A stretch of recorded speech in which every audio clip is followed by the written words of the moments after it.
আমি একাই করি।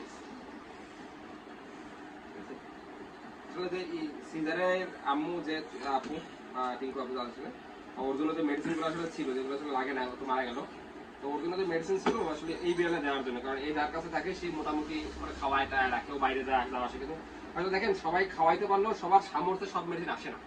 তার ভিতর বিশেষ করে যে আসলে বাইরের যে মেডিসিনগুলো এর দাম মানে 700-800 টাকা, এটার দাম মানে 200 টাকা।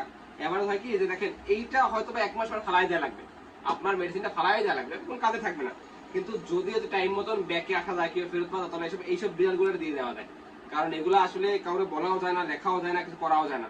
তো এই মেডিসিনগুলো ব্যাকে আসলে এগো দিলে এরা ইজিলি মুভ করতে পারে। হয়তো বা আপনি 5টা দিলে 2টা বাইরে যায়, 3টে বাইরে যায়, 1টা 2টা বাইরে যায়, যা বাস আলহামদুলিল্লাহ।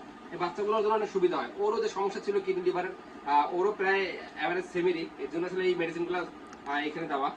যদি এরকম কারো মেডিসিন থাকে মোটামুটি চেষ্টা করবেন আসলে অন্য কোনো বিড়ালে দিয়ে দেওয়ার জন্য, যারা আসলে মোটামুটি কিনতে সমস্যা হয় কিংবা কিনতে চাচ্ছে না, কেউ পারতেছেও না। ঠিক আছে, থ্যাংক ইউ। আর থ্যাংক ইউ টিঙ্কু আপুরে দিয়ে দেওয়ার জন্য এগুলো।